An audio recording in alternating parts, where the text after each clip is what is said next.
سب سے اعلیٰ درجے کا اسلام کیا ہے؟ من سلم المسلمون من لسانہ و یدہ. زندگی میں یہ طے کر لو، کوئی کتنا ہی تمہیں دکھ پہنچائے، کوئی کتنا ہی تمہاری بےعزتی کرے، چپ ہو جاؤ، سہ جاؤ. مرنے والے کی کیا عزت، کیا ذلت. میں نے تو مر کے دیکھا ہے اور مجھے یہ حدیث سمجھ میں آئی ہے بڑی اچھی طرح، موتوا قبل ان تموتوا، کہ مرنے سے پہلے مر جاؤ. اس وقت اگر میں مر جاتا تو مجھے کوئی گالیاں دیتا تو مجھے کیا نقصان تھا، اور مجھے کوئی نعرے لگاتا میرے لیے تو میرا کیا نفع تھا. تو مرنے سے پہلے مر جاؤ.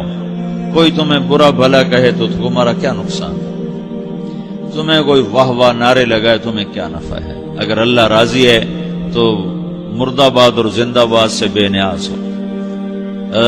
ابو ذر رضی اللہ تعالیٰ عنہ کو ایک آدمی نے گالیاں دی تو انہوں نے فرمایا بیٹا ایک گھاٹی آگے آ رہی ہے، اس میں گر گیا تو جو کچھ کہہ رہے ہو اس سے بھی زیادہ کا حقدار ہوں، اور اگر پار ہو گیا تو تیری گالیوں سے مجھے کوئی فرق نہیں پڑتا ہے.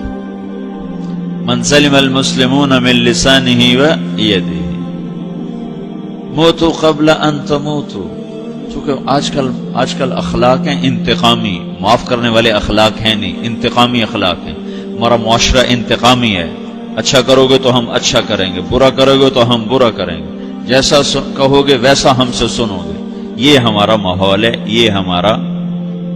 ایک ماں کہہ رہی تھی دوسری ماں کو میرے پترا کدی کسی نے واسطے سلام نہیں کیتا. بڑے فخر سے کہہ رہی ہے، ہمارے اپنے گاؤں کی بات. میرے پترا کدی نہیں کسی نے واسطے سلام کیتا، مائی جڑا کرے انہوں کریں دیں، جڑا نہ کرے انہوں پوچھ دے ہی کوئی نہیں. یہ وہ فخر سے کہہ رہی. جو سب سے بڑا عیب ہے وہ سب سے بڑا فخر بنا ہو. میرے پترا کدی نہیں کسی نے واسطے سلام کیتا. جب ماں باپ نے یہ سبق دیا تو اولاد کا کیا قصور ہے. ہمارا معاشرہ انتقامی ہے، ایک کی 10 سنانے کا ماحول ہے، تو آپ 100 کی ایک بھی نہ سناؤ. احنف بن قیس رضی اللہ تعالیٰ عنہ پہ ایک آدمی نے چڑھائی کر کہنے لگا ایک سناؤ گے نا تو 10 سنو گے میری طرف سے. تو احنف بن قیس کہنے لگے بھائی تو مجھے 100 بھی سنائے گا نا تو میری طرف سے ایک بھی تو نہیں سنے گا. ایک آدمی ان کی بڑی بےزتی کر رہا تھا اور وہ چل رہے تھے اور وہ 100 گالیاں بک رہا ہے. جب آ گیا نا قریب شہر تو کہنے لگے دیکھا میرا قبیلہ یہاں رہتا ہے، اگر کسی نے سن لیا نا تو تیری بڑی دھلائی کر دے گا، تو نے جو مجھے گالیاں دینی میں کھڑا ہوں یہیں تو دے لے، تو اپنا سارا زور پورا کر لے تاکہ آگے تجھے کوئی تکلیف نہ پہنچا دے میری وجہ سے. تو وہ پاؤں پہ گر کے معافی مانگنے لگا کہ واقعی تو بڑے حلم والا. وہ مشہور تھے اپنے حلم میں، بردباری، اور لوگ ان کا امتحان لینے آیا کرتے تھے کہ بھئی کوئی ہے جو احنف کو غصہ دلا دے، تو لوگ ناکام ہو جاتے تھے، ان کو غصہ نہیں آتا. ایسے ایک عرب سردار گزرا معن بن زائدہ، وہ بھی اپنے حلم میں بڑے مشہور تھے. ایک دفعہ لوگوں میں شرط لگ گئی کہ کوئی ہے معن بن زائدہ کو غصہ دلائے تو ہم اس کو انعام دیں گے. تو ایک شاعر نے کہا میں غصہ دلاتا ہوں، تم دیکھنا ایسے سیخ پا ہو جائے گا جیسے جانور. تو وہ چلا گیا اس کی مجلس میں، دربار لگا، عرب سردار تھا بہت بڑا، دربار لگا ہوا. تو کہتا السلام علیکم. وعلیکم السلام. تو معن بن زائدہ پر ایک دور بڑے فقر کا گزرا تھا، پھر اللہ نے اس کو بہت بڑی سرداری دی، بنو عباس کا بہت بڑا یہ وزیر گورنر تھا. تو کہتا اتذکر اذ لحافک جلد شاۃ اذ نعلاک من جلد البعیر. کہوں بھائی تجھے یاد ہے جب تیرا بستر بکری کی کھال تھا اور تیرے جوتے اونٹ کی کھال کے تھے؟ تو کہنے لگا کیوں نہیں یاد، بھلا کوئی ماضی بھی بھولتا ہے.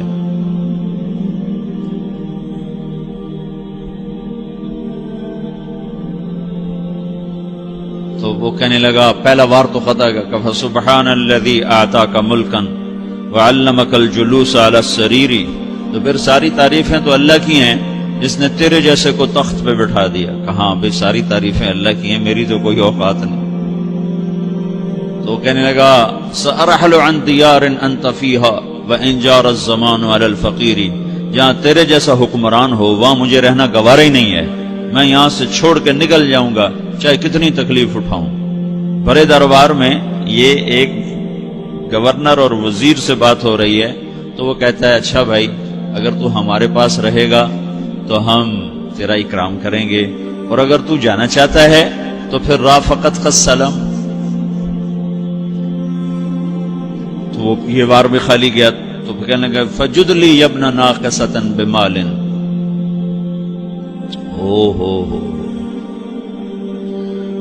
او گندی ماں کے بیٹے مجھے کچھ عطا بھی کر، میں بغیر پیسے کے سفر کیسے کروں گا؟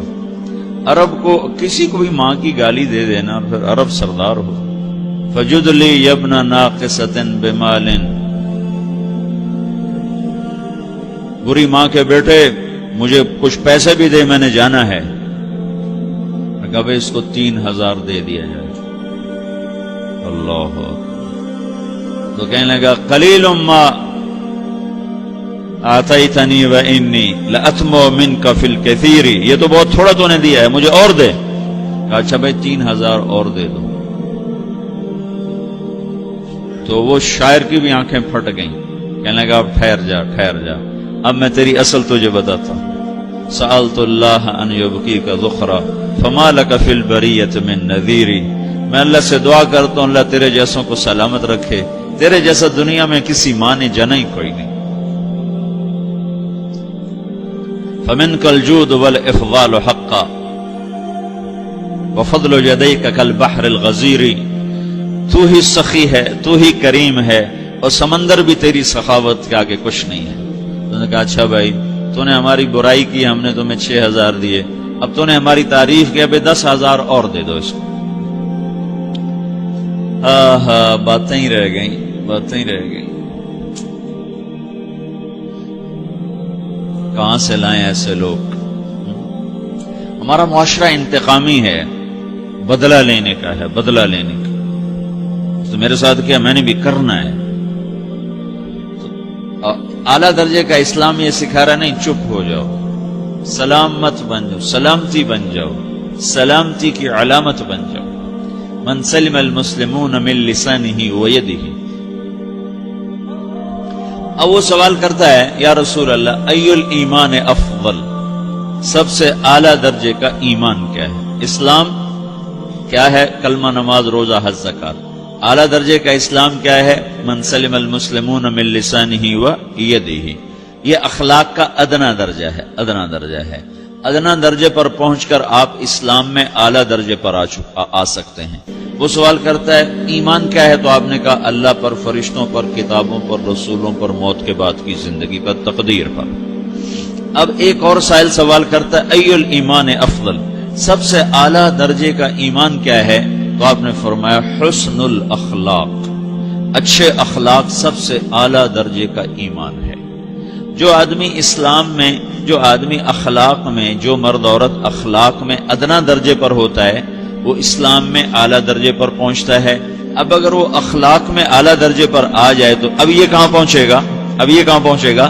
میرا نبی کہہ رہا ہے سب سے اعلیٰ درجے کا ایمان ہے حسن اخلاق، حسن اخلاق. ابو ہریرہ نے پوچھا یا رسول اللہ وما حسن الاخلاق، یہ بھی ایک اور حدیث ہے. یا رسول اللہ حسن اخلاق کیا چیز ہے؟ تو آپ نے 3 چیزیں فرمائی، تصل من قطعک وتعطی من حرمک وتعفو عمن ظلمک. جو تم سے توڑے نہ تم اس سے جوڑو. نہیں کرتا سلام نہ کریں، کوئی ہم چھوٹے باپ کے ہیں؟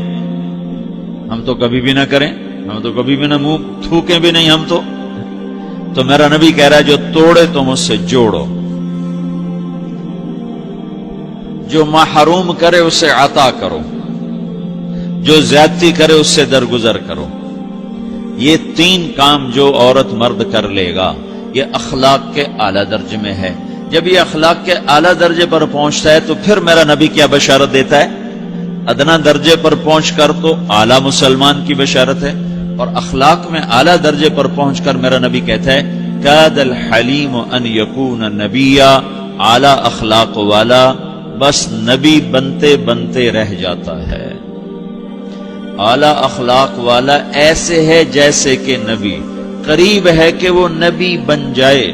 یہ تو ہے نا ترجمہ، لیکن ہم ہمارے اردو میں کہتے ہیں وہ نبی بنتے بنتے بنتے رہ گیا. کیا مطلب؟ کہ اس میں اور نبی میں صرف نبوت کا فرق رہ جاتا، باقی وہ سب کچھ حاصل کر لیتا ہے. تو یہ سارے دین کا میں نے آپ کو خلاصہ بتایا ہے کہ میری آپ کی ضرورت ہے کہ میرا اسلام اعلیٰ درجے کا ہو، من سلم المسلمون من لسانہ و یدہ، میرا ایمان اعلیٰ درجے کا ہو،